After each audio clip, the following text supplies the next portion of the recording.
En primer lugar, los estudiantes Matías Cano y Estela Díaz Toja se referirán al problema percepción de los estudiantes de políticas sociales de la UNTREF sobre la asignación universal por hijo, que comentará el profesor Ernesto Pastrana.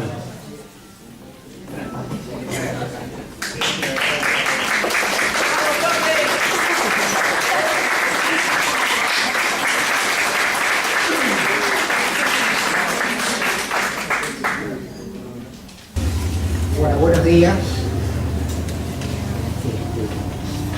A mí es un honor y me alegro mucho participar en esta jornada, que es la segunda, y espero que la tercera y la cuarta. Y quería reafirmar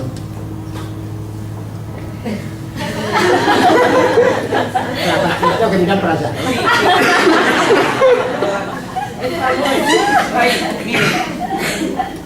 Muy bien.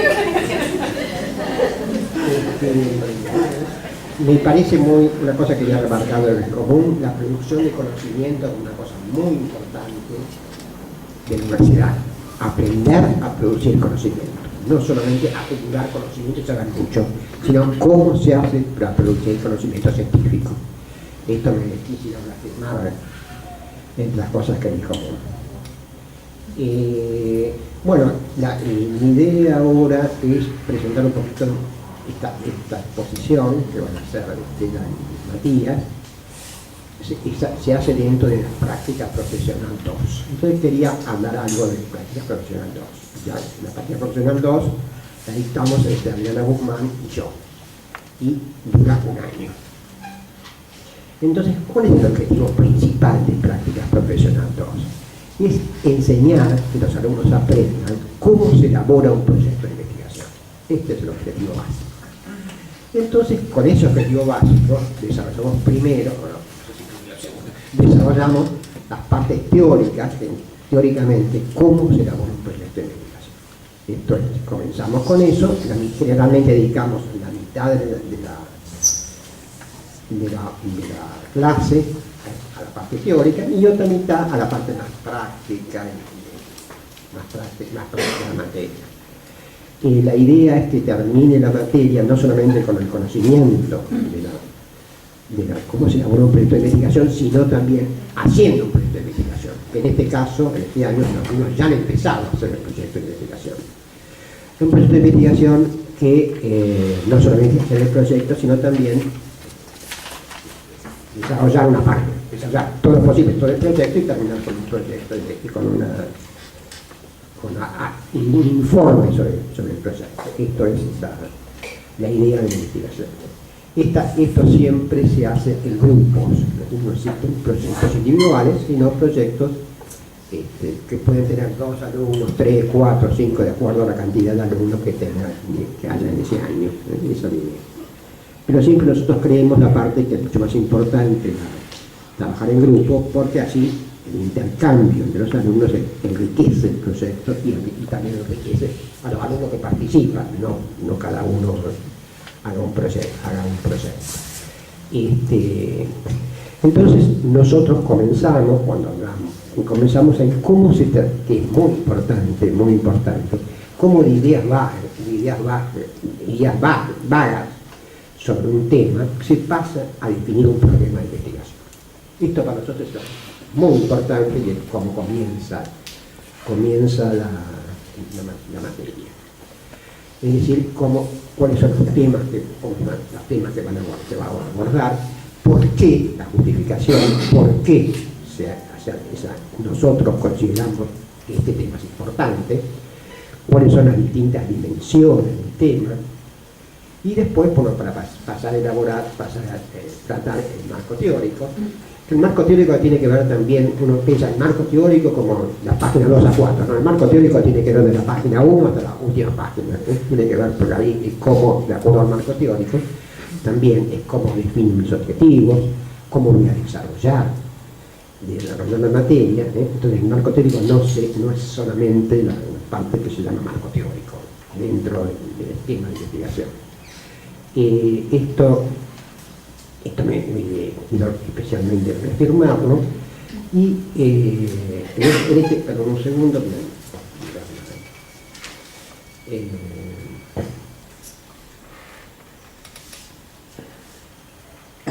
también entonces elaboramos, entonces ya dije que elaboramos un proyecto de investigación, lo justificamos porque el mismo, cuáles son sus principales dimensiones, y desarrollando luego los objetivos, el marco teórico, y después del marco teórico, en conjunto con el marco teórico, las hipótesis. Esto siempre, calculo que las hipótesis, muchas veces, no son hipótesis, las hipótesis tienen que ver con el marco teórico. Primero el marco teórico, las hipótesis tienen mucho que ver con el marco teórico, y son a través de las hipótesis como uno comprueba o falsifica el marco teórico. Esto es importante considerarlo.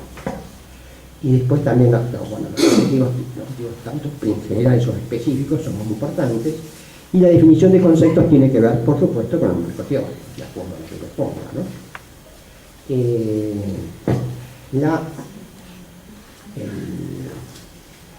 El trabajo que desarrollan, que presentan Martín y Estela, han desarrollado el tema percepción sobre la AUH, la Organización Universal de I, la Organización de la carrera de política social. Entonces me parece muy interesante que a los alumnos que sepan qué percepción tienen los alumnos de la carrera de política social. Porque así también uno puede, como las distintas profesores, tener en cuenta esto, y que me parece que no, que tendrían que pensar otra cosa, agregar esta cosa, agregar más, es poder darlo en la carrera. Y esta percepción me parece importante. El criterio de elección para desarrollar el trabajo de Estela y de Martín sobre la AUH fue por la importancia que tiene el tema, la AUH, que atiende, si no me equivoco, a las 4 millones de personas, ¿no? 4 millones de beneficiarios, siendo más o menos 2 millones los titulares de atención universal por hijo, y también no solamente la importancia de la AUH, sino también la elección del trabajo de Matías y Estela, se dio también a lo bien que está elaborado el proyecto. Esto quiero acentuar, está elaborado el clima de investigación, los temas, el desarrollo de los temas, principalmente el desarrollo de los temas, el desarrollo de distintas etapas del proyecto. ¿Y esto por qué lo digo? Porque tienen poquísimas materias. Yo no sabía que tienen entre 5 y 7 materias aprobadas. Incluso las materias no son de la carrera, así que realmente algunos que van a ser buenos alumnos, digamos, teniendo 5 o 7 materias son capaces de hacer este trabajo práctico, me parece que van a ser buenos alumnos. Y también me parece importante que tanto Estela como Martín trabajen y estudien, porque tienen actitudes para esto. O sea, que no solamente reciban de nosotros que somos los alumnos, sino que realmente trabajen porque pueden producir cosas interesantes. Eso son todos los días para Estela mi recomendación.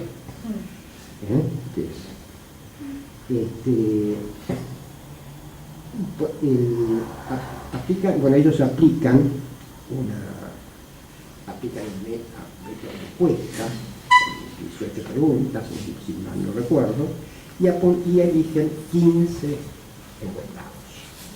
Por lo cual, la información que presentan son cuadros univariados, no da para cuadros por dos, univariados con porcentajes. Quiero también remarcar el trabajo de Estela y de Matías, que han elegido buenos temas, han seleccionado de los temas de la encuesta 4 grandes temas que son importantes. Me parece que han hecho una buena elección. Más allá de que después, en otros trabajos, el trabajo escrito, estoy viviendo trabajo escrito y trabajo para exposición oral. Y mi trabajo escrito desarrollo más temas, pero ya los 4 temas que desarrollo, que van a desarrollar ahora oralmente, me parecen importantes y significativos. ¿Cuál es la orientación teórica? La orientación teórica de la UH, cuál es el alcance de la UH, también qué tipo de financiamiento recibe la UH, son 3 temas, y el 4º tema tiene que ver con la cantidad de beneficiarios por hogar que plantea la UH, que son como unos 5 kilómetros. Entonces, por un segundo, me voy a hacer el video más exactamente.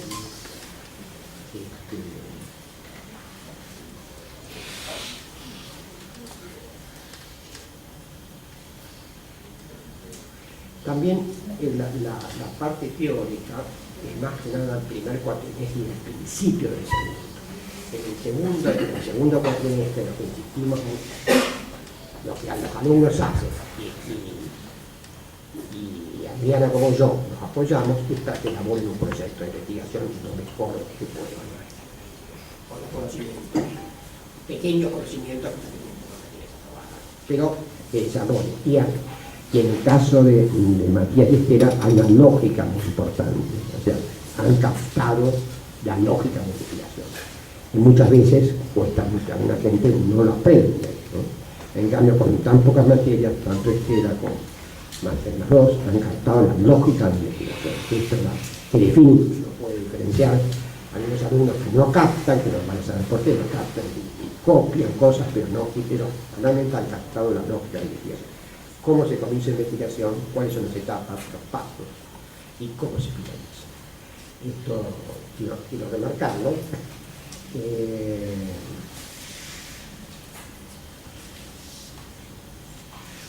Y vuelvo a repetir que es tan interesante tanto el tema de investigación como plantean el proyecto de investigación. La encuesta, por supuesto, es más abarcativa que los 4 temas que presentan, pero los 4 temas que se presentan me parecen los más importantes, más importantes. Bueno, yo no quisiera, con esto me parece la presentación, y incluso lo que yo le comentaba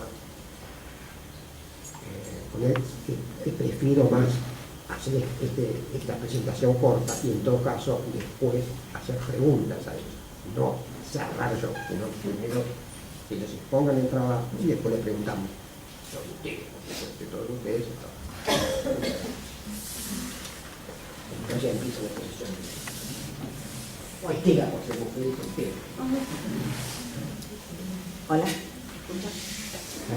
Bueno, gracias profesor por la presentación. Nosotros ingresamos a la carrera en el año 2016 y en el momento de elaborar el trabajo, bueno, no teníamos ninguna experiencia, como ya dijo el profesor. Por eso mi parte es contar cómo fuimos armando la idea, el tema, los objetivos y la hipótesis. Matías se va a referir más a la metodología, el cruce de variables y el resto. Bueno, en principio consideramos que la elección del tema, para elegir el tema, tenía que ser algo que tuviera mucha bibliografía existente y que principalmente fuera accesible. Y por otro lado, como a Matías le gusta la sociología económica, buscamos algo y nos pareció interesante el tema del financiamiento a los programas de transferencias monetarias condicionadas que realiza el Banco Mundial. Empezamos a buscar la bibliografía y empezamos a leer, y cuando empezamos a leer nos dimos cuenta de lo poco que sabíamos acerca de estos temas Y nos preguntamos también qué tanto sabrían nuestros compañeros de políticas públicas sobre toda esta temática.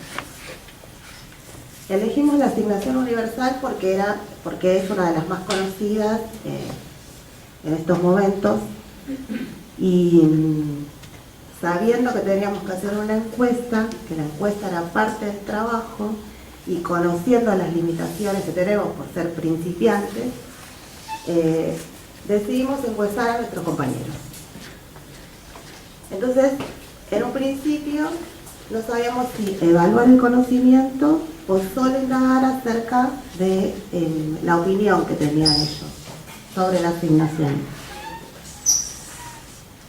Después de varias discusiones, elaboramos un concepto de percepción, en donde decidimos donde quisimos determinar el tipo de percepción que tienen los estudiantes de políticas sociales de la U3 acerca de la asignación universal, teniendo en cuenta el grado de conocimiento y la opinión. Y así fuimos formando el primer objetivo. El segundo objetivo era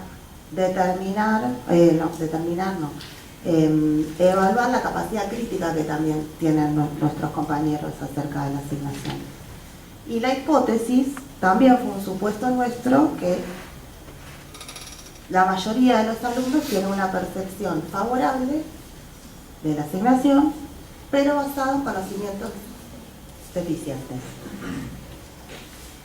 Definimos percepción como el resultado de un proceso de selección, organización de la información que tienen los seres humanos para elaborar un conocimiento de la realidad.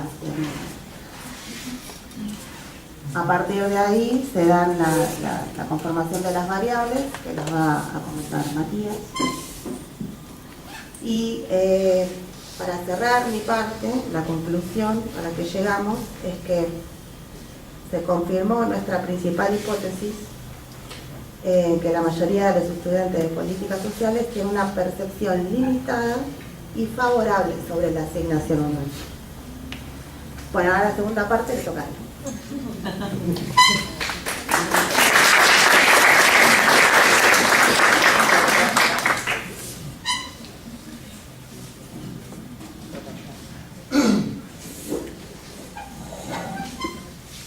Bueno, buenos días para todos y todas. Yo voy a hablar más de lo que dice ahí, ¿no? De mostrar algunos resultados que tuvimos, pero no hablar en sí de los resultados, sino usarlo como una excusa para plantear más nuestro marco teórico acerca de la asignación universal por hijo. La pregunta que figura en la parte superior es una de las preguntas del cuestionario que usamos para encuestar a los compañeros.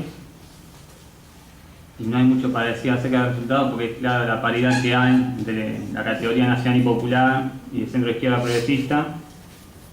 Y obviamente las preguntas que hicimos son cerradas, es decir, que las categorías las definimos nosotros, no es que los estudiantes lo dijeron por sí mismos, ¿no? Eligieron qué decir. Y bueno, lo que uno plantea a partir de esto, y más teniendo en cuenta lo que voy a decir después, es la cuestión de que en el 2015 se decía en la campaña electoral que si ganaba Macri iba a sacar la asignación universal por hijo. Bueno, pasaron los años y hasta, por lo menos hasta hoy en día, sigue la asignación universal por hijo, y no solo que sigue, sino que Macri la amplió a los hijos de los monotributistas. Entonces la pregunta es, ¿por qué Macri, siendo alguien de la derecha liberal, continúa una política que por lo menos los estudiantes que encuestamos consideran más bien nacional y popular o de centro izquierda y progresista? Uno podría decir que es una cuestión meramente electoral o de imagen del gobierno, pero nosotros vamos a plantear otra posible hipótesis acerca de esto. Acá lo que voy a resaltar más es el hecho de que solamente el 20% de los encuestados consideró que la asignación universal por hijo es más efectiva para el objetivo que tiene la asignación universal, que es evitar la transmisión intergeneracional de la pobreza, que es un objetivo a largo plazo y tiene que ver con el hecho de conseguirlo a través de la acumulación de capital humano, que es un concepto más bien de la década de los 60 de la Escuela de Chicago, que no tiene una raíz muy nacional y popular que digamos.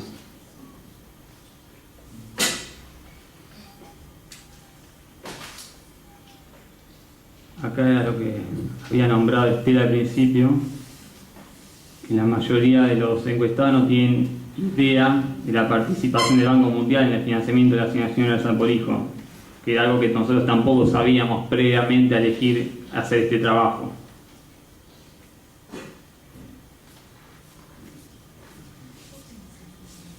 Estos son los préstamos que tienen que ver con la asignación universal por hijo, 2009, 2011, 2016. Y puse el de 2006 porque el 2006 se refiere a un financiamiento para el fortalecimiento institucional del ANSES, que es el organismo implementador y financiador de la asignación universal por hijo. Y es significativo el hecho de que ese préstamo es una continuación de otro préstamo que se otorgó en los años 90. Y en parte ese dinero que recibimos permitió que hoy en día el ANSES tenga la base de datos, la más grande base de datos actualizada en Argentina. No sé si a muchos les sorprenderá ver esto, si ya lo habrán sabido de antemano, pero el Banco Mundial también participó en el financiamiento del programa Bolsa Familia, que se implementó en Brasil a partir de la presidencia de Lula da Silva. Es decir, no es una excepción a la regla el hecho de que el Banco Mundial participe en este tipo de programas. Y bueno, esta es una de las razones principales por las cuales uno cree que Macri mantiene la asignación universal por hijo, y también por el hecho de que hay un consenso, eso es lo que decíamos en uno de los objetivos, hay un consenso de la dirigencia política acerca de mantener esta política. Por eso uno también dice que la realidad es mucho más compleja que la retórica de los gobiernos del turno y que los discursos mediáticos que se construyen en determinados contextos.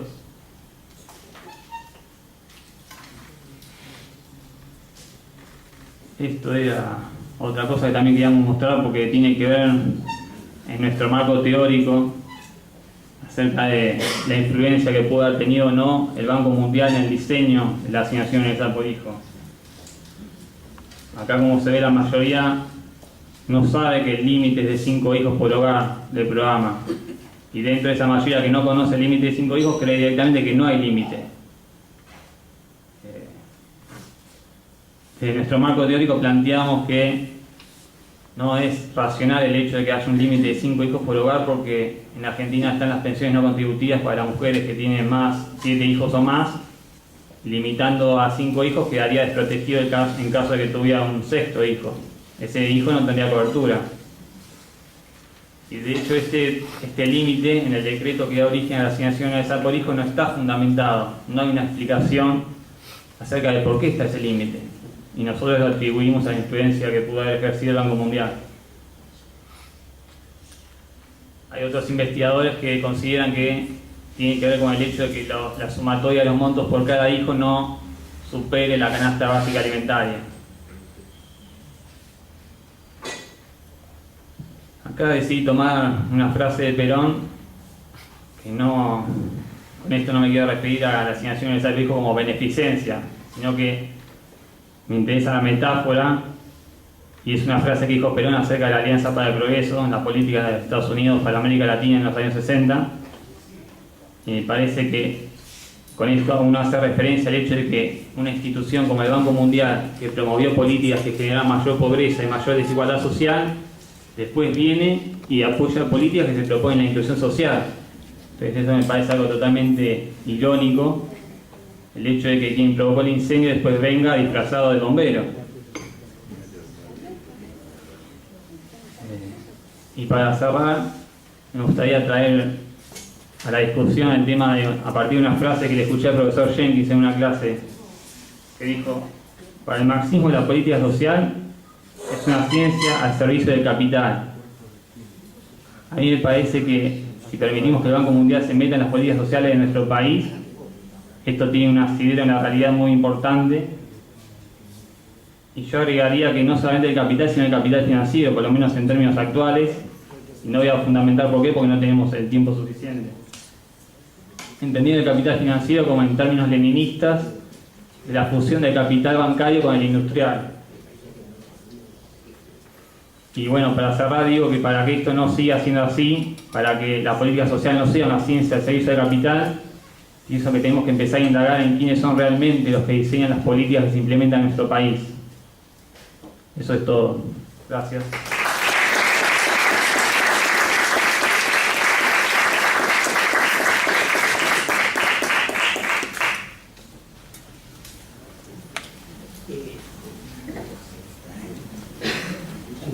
Perdón. ¿Alguien tiene alguna pregunta acerca de la exposición?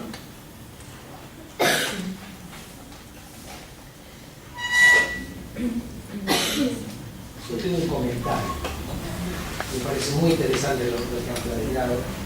Y hay un libro de Luis Bacán que se llama Las cárceles de la miseria, que quizás a ustedes les puede interesar para indagar desde una perspectiva más sociológica, donde él muestra cómo en los 90 la relación entre la derecha y las políticas sociales, lo que nosotros llamamos políticas sociales, la asignación, pero también otros tipos de planes sociales que han crecido en la Argentina durante los últimos años, están asociados con una política claramente de derecha que tiene como contrapartida la sanción, es decir, por eso se llama cárcel, la cárcel como sanción. Entonces quizás podríamos comprender también por qué el macrismo puede profundizar en una política de estas características, que en principio habría sido una política, llamamos de progresista, el periodo anterior, y que en realidad viene de los 90 de Thatcher, y también en Francia. Entonces, también es posible pensar cómo en un contexto de destrucción del empleo, como el contexto actual, capitalismo contemporáneo, actual, es necesario crear ciertas condiciones de disciplinamiento de una masa social gigantesca que no tiene condiciones de desarrollo para el trabajo. Entonces, las políticas sociales, en lugar de ser políticas de inclusión, son políticas de disciplinamiento social que tienen siempre como contrapartida la sanción, ¿no?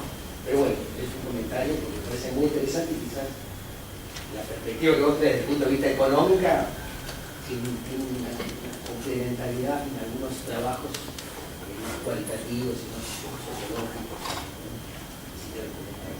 Gracias, profesor Rodio. Bueno, les agradecemos a los expositores y al profesor Pastrana. ¿Puedo hacer otro comentario? Cortito. Bueno, cortito. Bueno, no, yo también, la verdad es que felicito el planteo del trabajo, me parece muy interesante y bueno, que puedan haberse formulado estas preguntas.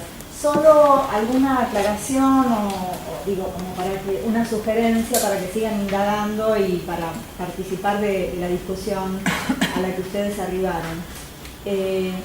Con respecto al tema del financiamiento, digo, está bien lo que vos planteabas con la idea de vincular los préstamos del Banco Mundial en el proceso de institucionalización que se da para favorecer, por ejemplo, el desarrollo de ANSES.